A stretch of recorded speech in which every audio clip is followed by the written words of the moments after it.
In this lecture, we're going to show how we simulate a quantum matrix model using a method called Rational Hybrid Monte Carlo, RHMC. This method is actually very general. It's not just for the matrix models we're studying here. It's also used in quantum field theory, quantum chromodynamics, and in supersymmetric and gauge theories in general. In other words, RHMC is the standard tool whenever you need to simulate a quantum system with both bosons and fermions on the lattice. It's the bridge between equations and numerical reality. In our case, you can think of it as a smart sampler. It proposes new configurations of our matrices, then checks whether to keep them so that over time we explore the theory fairly. Fermions, the tricky quantum bits, are handled by introducing helper fields called pseudo-fermions. They let us keep the correct quantum effects without dealing with fragile, oscillating signs directly. RHMC has two main moves. First, a physics-style push called molecular dynamics proposes a new configuration. Second, a Metropolis test decides whether we accept it, ensuring unbiased sampling. Between these moves, we refresh random momenta so the sampler doesn't get stuck. That's the big picture. Next, we'll unpack each step using the BFSS3 as a concrete example. We consider here the Euclidean BFSS3 model defined on a circle of circumference beta. The action is given in equation 1. We fix to the Polyakov, or static diagonal gauge. In the uniform version, we place the same holonomy factor on every link, say d sub lambda, chosen so that multiplying it lambda times gives d. Equivalently, in the last link version, we set all links to the identity except the final one, where the link equals d. Here, d is diagonal with entries e to the I theta 1 up to e to the I theta n.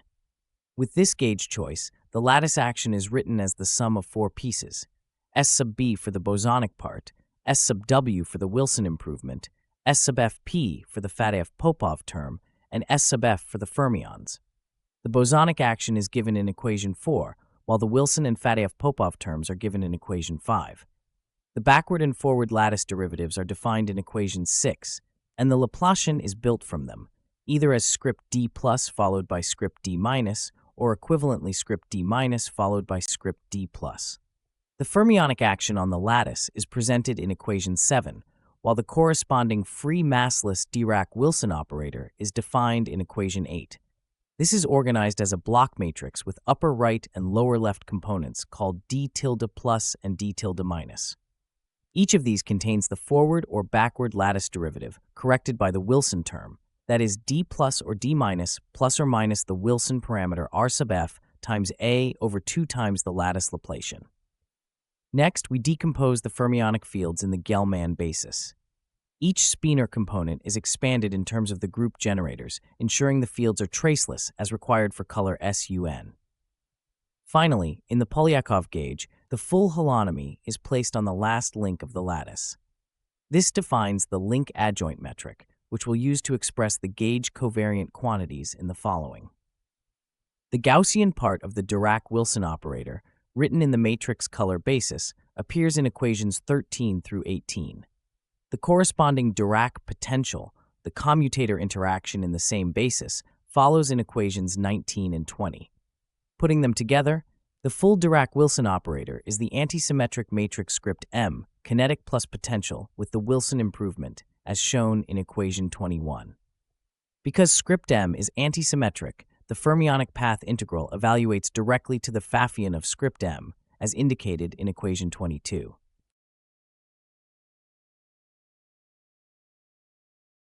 We can now link the pseudo-reality property of the Dirac operator and the resulting Pfaffian pairing to the possibility of phase quenching, which in turn allows the Pfaffian to be replaced by a determinant raised to a fractional power.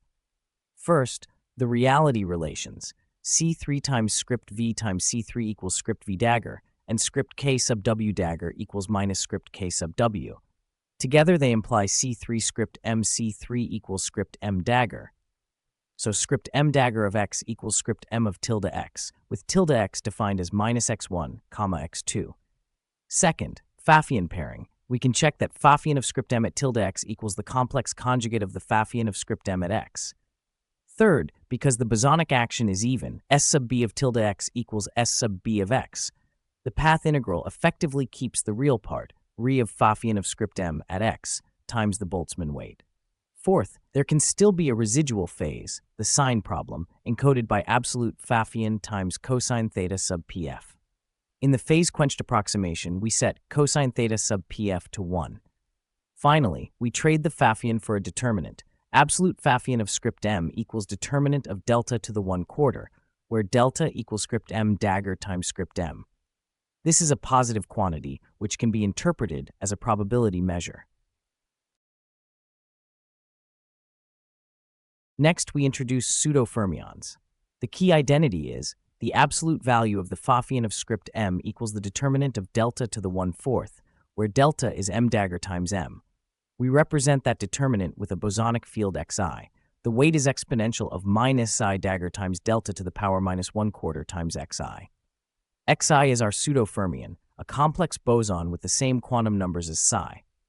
Next, we define a heat bath field eta, so that eta equals delta to the power minus 1/8 applied to xi. With this change of variables, the measure becomes a simple Gaussian in eta. To compute fractional powers of delta, we use a single rational approximation valid for any exponent alpha. R of delta equals a sub 0 plus a sum over sigma of a sub sigma divided by delta plus b sub sigma. In practice, we get these coefficients with the Remez algorithm and calculate the shifts simultaneously using multi-mass conjugate gradient. This is the core of rational hybrid Monte Carlo. Operationally, we refresh eta from a Gaussian distribution at the start of each trajectory, compute xi from eta using the rational approximation through a multi-shift conjugate gradient solver, and then keep xi fixed during the molecular dynamics evolution to be discussed next.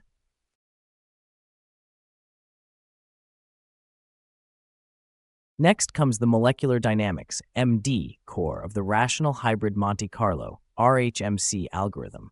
We start from the effective action in equation 31, where the fermionic piece has been replaced by its pseudo-fermion representation. This is given explicitly in the fourth line of equation 32. In the molecular dynamics algorithm, we introduce a fictitious time, tau, attach conjugate momenta p and pi to the dynamical variables x and the holonomy angles theta, and build a Hamiltonian whose potential is precisely that effective action, as shown in equation 36. The corresponding Hamilton's equations are given in equations 37 and 38. As mentioned earlier, the pseudo-fermion field remains fixed throughout each molecular dynamics trajectory, which is equivalent to setting its conjugate momentum to 0.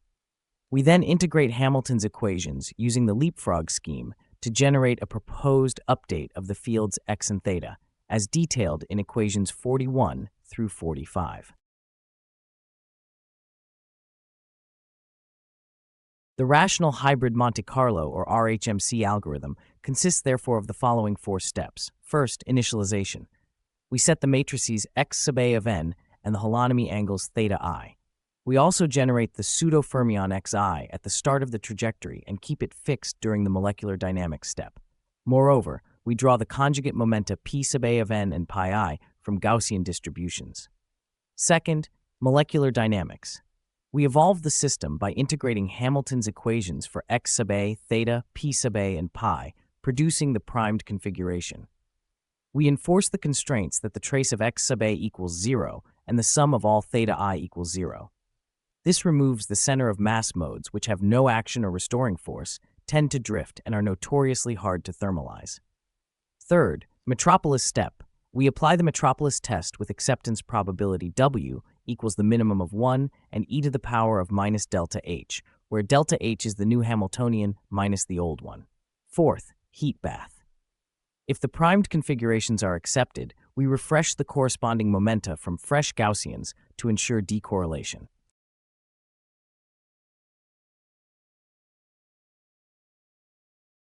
Force evaluation is the cost driver in RHMC. Both the bosonic forces and the holonomy forces are analytically intricate and numerically heavy.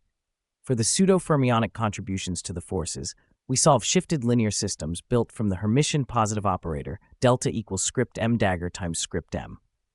Concretely, delta plus sigma sub L acting on h sub L equals g for L equals 1 to m. We do these solves simultaneously with multi-mass conjugate gradient, reusing one Krylov subspace to get all H sub L in a single run. During initialization and when refreshing pseudo-fermions, we also need fractional powers like delta to the 1/8. Those are applied via a rational approximation and again reduced to the same family of shifted solves, handled efficiently with multimass CG.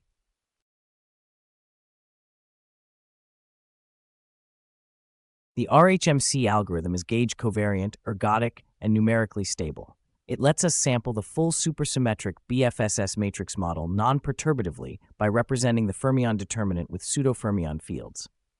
The basic ingredients are as follows. First, integrating out the Grassmann variables gives a Pfaffian, Pf of script m. We use its modulus. Absolute value of Pf of script m equals determinant of delta to the 1/4, where delta equals script m dagger times script m.